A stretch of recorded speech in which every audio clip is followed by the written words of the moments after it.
morning, everybody. Let's start our English lesson with another vocab blast. So we have explored some of the words that are on the screen, and today I'm going to check to make sure that you know the meanings of these words. So I've got some pictures, but I'm not going to go through what the words mean. And this word here is wobbly. Okay, this word here is selfish. And my last one on the right is glum.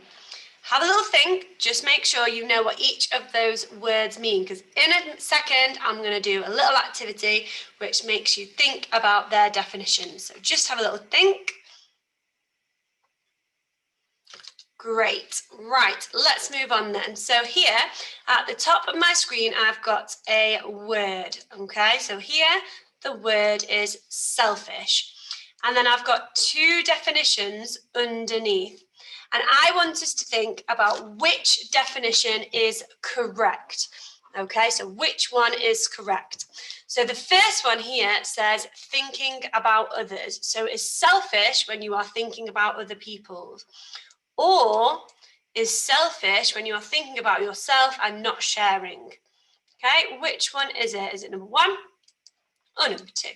Have a think. Well done if you said number two.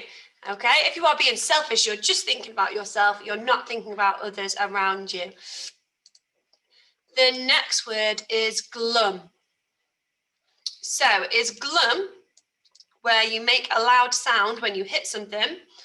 Or is glum when somebody is feeling sad and miserable? Which one is it? Well done. If you said it's feeling when it's when you are feeling sad and miserable. And the last one is wobbly, and is wobbly when you are moving from side to side, or is it when you are directly underneath another object? Have a think. What does wobbly mean? It's when you're moving from side to side. Well done if you got that correct. So we are going to continue today with our longer written outcome. So yet again, I won't be giving much of an input because it will take you a little bit longer in this session to do your writing task, so approximately 30 minutes. You might need a little break in the middle. Okay, so we've already done our two previous writing sessions where we've started to think about what we are going to put in our information leaflet, about how to tell the man what he needs to do to protect the world so that it doesn't get destroyed again. And I've already done two of my sections, and the first one was entitled Do Not Drop Rubbish. Okay, so we had a little think about what our subheadings were going to be, so that tells us what's underneath in this information. And we were saying, can you remember that at the start of our subheadings we were using commands, so we were making sure there were verbs at the beginning. So my first section was all about not dropping rubbish, and I also was including suffix ing in my writing, and the second one I wrote about planting trees, and here I've got my suffix ing as well. So these were the two sections that I had written last week. I'm just going to flash us back onto what we're going to be doing today. So I've already done do not drop rubbish. I've already done plant trees. So today I'm going to focus on writing up this last section, which is looking after the animals. And we need to make sure that that look is at the beginning so that it makes it a command. And this is our last writing section for this unit today. And then tomorrow we move on to a different story. So make sure you're trying to combine all the skills that we have learned over the past few weeks and pop it in the piece of writing that I've got today. I've had some fabulous work sent in of lots of different things that we need to do to make sure that the planet is safe. So don't forget to send it me across so I can check what these information leaflets look like. So just like the previous 2 days of learning, we are going to be making sure we've got our simple sentences in some sequences. So we're going to be using our commands for our subheadings. We're going to be using the ing suffix at the end of our perfect present tense verb. We need to make sure we are punctuating each sentence, and we might even use so or because if we wanted a challenge. And you've got this word mat as well from previous days, which you can use with some keywords on. But if not, then we can have a go at using our phonics to spell. I can see that lots of people at home are making sure that they've got their finger spaces and that they're using their cursive handwriting as well. So just make sure that you are doing that if you've forgotten how that looks. So let's go back for my subheading. It is look after the animals. Fabulous. So let's get started and pop that first. It's going to change the colour of my box because I have a feeling it's going to come green. There we go. Look after the animals. Great. So there's my subheading. So I need to underline it as well. So look after the animals.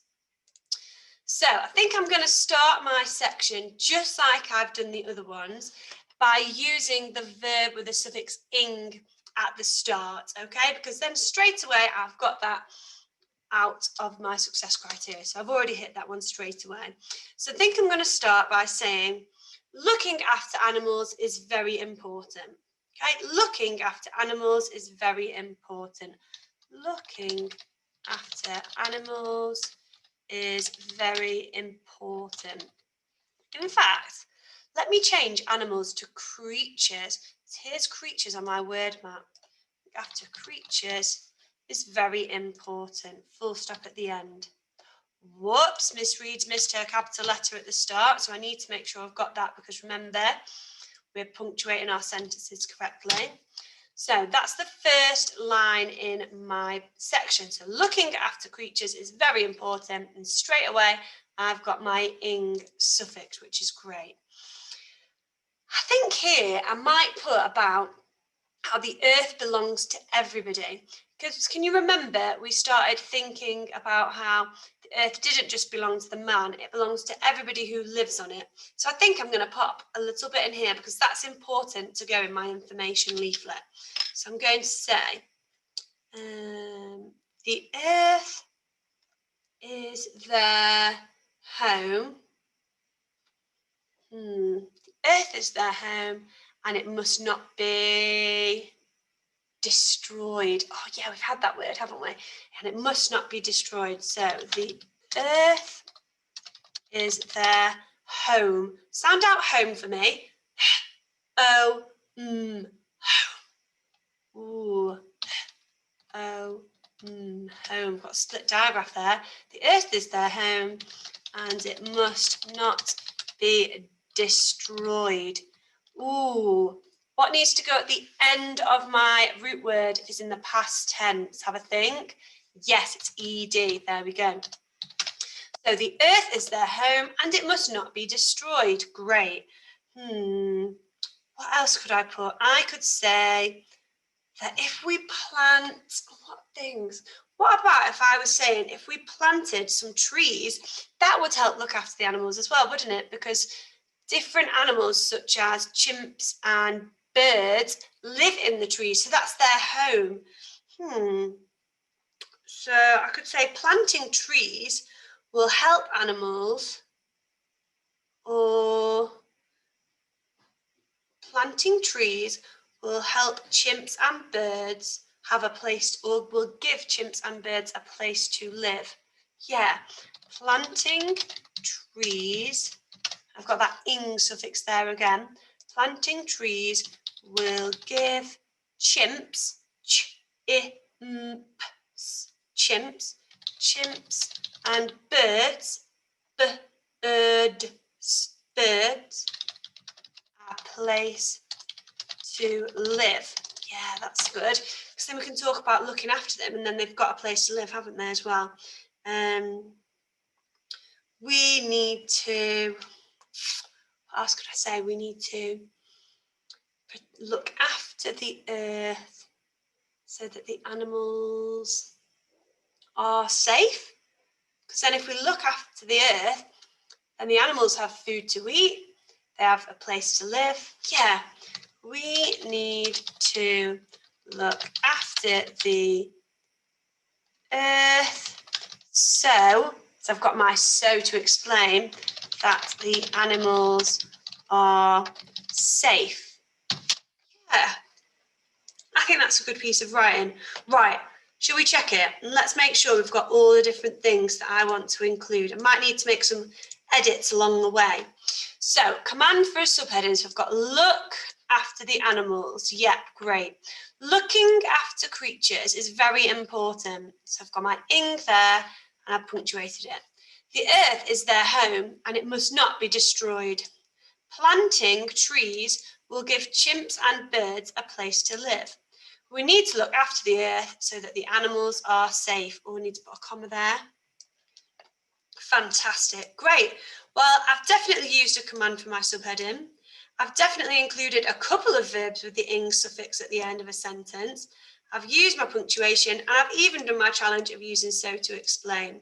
So overall, I think I've done a good job for my final piece of writing for this unit. So like I said, I'm going to stop talking now because I want you to have a little go at doing this task. You can either pause the screen now and use this on the board with these word maps so that you can have a go at writing these. Or there are some examples on the school website that you can print off as well if you need them. Have a little go and send me in your fabulous work from today because this is our last writing unit based on this book, which is such a shame because I don't know about you, but I've really enjoyed doing dinosaurs and all that rubbish. So make sure this is your best piece of writing with beautiful handwriting as well, and send me it across so I can have a look to see how you've done. See you later for phonics. Bye.